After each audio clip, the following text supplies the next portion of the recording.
Now that we know how to identify the intermolecular forces present in a molecule or a mixture, the other thing that we want to do is be able to predict the effects of those intermolecular forces. Turns out intermolecular forces really heavily affect behavior, so we'd like to know exactly how.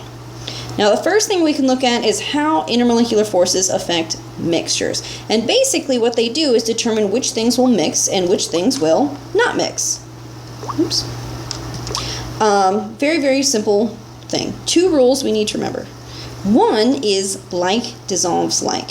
And what this means is that polar compounds will mix with other polar things, nonpolar with other nonpolar, but polar and nonpolar do not get together. And we see a very simple example of this if we ever put oil and water together. We know that these separate.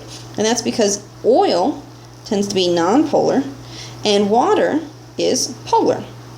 The reason they separate is because water, we can see, is experiencing these lovely hydrogen bonds connecting each other. And if they allow the oil to get in there, it's going to break up all those hydrogen bonds. And water doesn't want that. So it essentially excludes the oil so it can keep hydrogen bonding within itself. If we mixed water with another polar compounds, then it might be willing to, because it can at least have the dipole-dipole force with those guys. But with nonpolar things, it doesn't want to. So if we're ever trying to determine if two things are miscible, meaning they mix together, we just remember the rule, like dissolves like. The other rule related to this is ionic compounds will only dissolve in polar solutions. And this is because of that ion dipole force. We know the ion dipole force occurs when you have an ion that's surrounded by the positive or negative ends of a bunch of polar molecules. So here's a positive sodium being surrounded by the negative ends of water, and here's a negative chlorine being surrounded by the positive ends of water.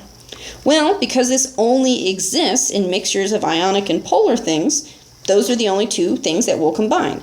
Ionic things have no inclination to bond with nonpolar things because nonpolar things don't have a dipole, so they can't exhibit the ion dipole force. So our two rules for mixing are like dissolves like, and ionic things dissolve in polar solutions. They will not dissolve in nonpolar solutions. Now that's for mixtures. For pure things, intermolecular forces also affect quite a number of properties. And generally speaking, we can look at this list here. For pure substances, a stronger intermolecular force will lead to, first, higher melting and boiling points. The reason for that is we can see, here's an example with water. For ice, solid water, we have these nice structures, and then we have to break some of these intermolecular forces in order to get it to melt and become liquid water. Liquid water still at least has some intermolecular forces, but when we boil it and are totally separating these molecules like we are here, then we have to fully break those intermolecular forces. The stronger the intermolecular forces are, the harder it is to break the intermolecular forces between your molecules, and so the higher your melting or boiling point tends to be. Stronger intermolecular force also leads to higher surface tension, which is the tendency of liquids to sort of bubble over like this and for the surface to hold together. This one's really straightforward. The stronger these intermolecular forces are, the more willing they are to hold on to their neighbor, and that's going to create greater surface tension. Also leads to higher viscosity. Viscosity is the resistance to flow. So you can see in this picture, it's trying to illustrate that. The blue liquid has a very low viscosity, so it's not very resistant. That would be something like water, doesn't have a really high viscosity.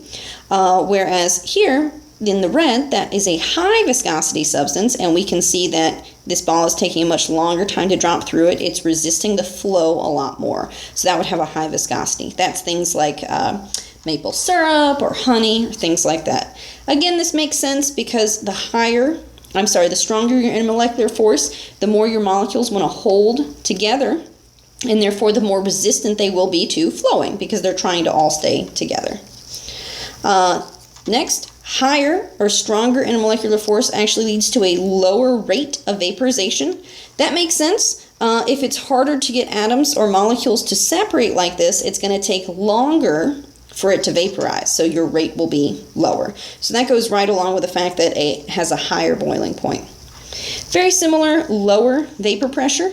Vapor pressure is the fact that if you put a liquid in a sealed container like we have here, some of that liquid is going to vaporize, and it's going to fill up to a certain pressure, usually measured in atmospheres, inside your sealed container.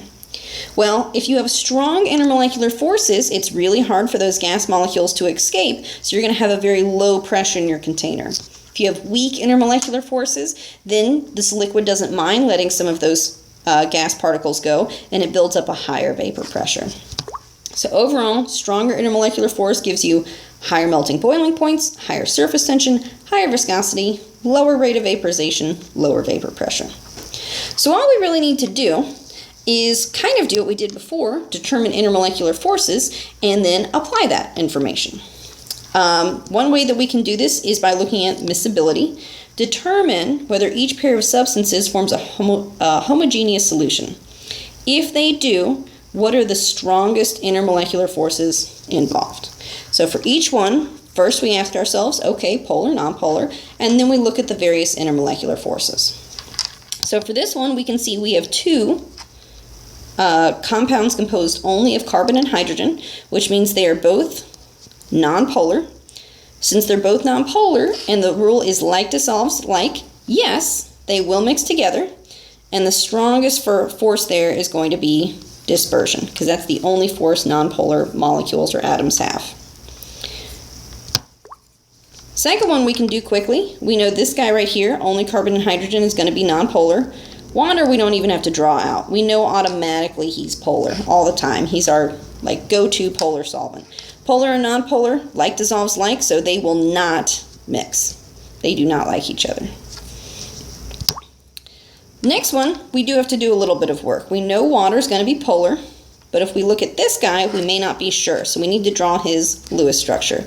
So we have 32 valence electrons, and we'll surround a carbon with some fluorines.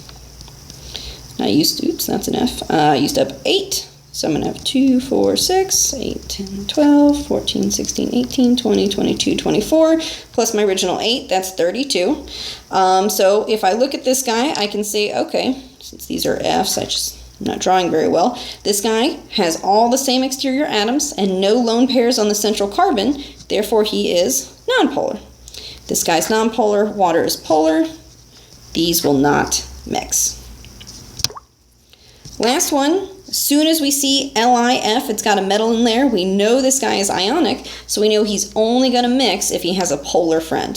Fortunately, he's with water, who is indeed polar, so yes, these will mix, and because I have an ionic thing and a polar thing, the force is going to be ion dipole.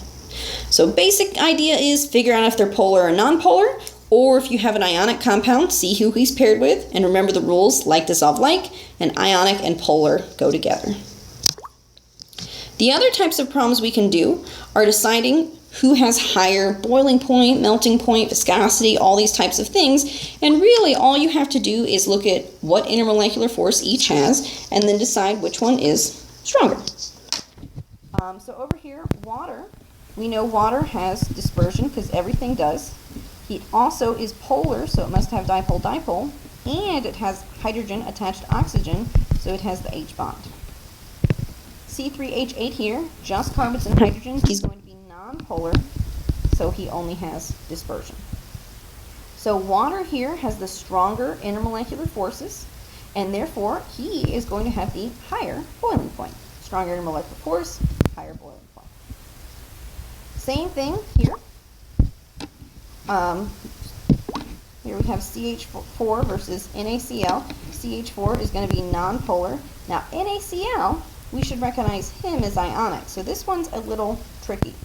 I said when we were talking about intermolecular forces that ionic compounds don't really have the types of intermolecular forces that other things do. They form these nice arrays, and so really the only thing they tend to experience are ionic bonds, which are intramolecular forces. Intramolecular forces are almost always stronger than intermolecular forces. So if you ever see an ionic compound, that one has to have the higher melting or boiling point, because to melt this, you have to break chemical bonds. You have to break intramolecular forces. To melt CH4, you only have to break intermolecular forces. So CH4 is definitely going to have the lower boiling point. All right, similar idea down here. Pick the one with lower viscosity. So we say to ourselves, okay, stronger intermolecular force means a higher viscosity. So since I want the lower viscosity, what I really want is the guy with the lower intermolecular force. That's what I want to pick out here. So look and decide, okay, if I want lower viscosity, do I want bigger or smaller intermolecular force? In this case, I want smaller. So I do the same exact thing as before. Now look at this guy, CH4 looks like this. CF4 looks like this. Well, neither one of them have lone pairs on the central atom or have different exterior atoms. They're both nonpolar, and they both only have the dispersion force. So when we have this, where we see that they both just have the dispersion force, we have to remember how to rank dispersion forces. Generally speaking, for dispersion, the bigger or heavier the molecule, the greater the dispersion force. So this is going to have the bigger dispersion force, and this one's going to have the smaller dispersion force. Since we want the lower viscosity, we want the one with the smaller dispersion or intermolecular force, and so therefore CH4 is going to have our lower viscosity. Last example, water versus H2S. We've looked at this guy before, but we'll look at him again. Well, everything has dispersion, so they've got that already. They're both polar, so they both have dipole. And then this one also has hydrogen bond, because it has hydrogen directly attached to an oxygen.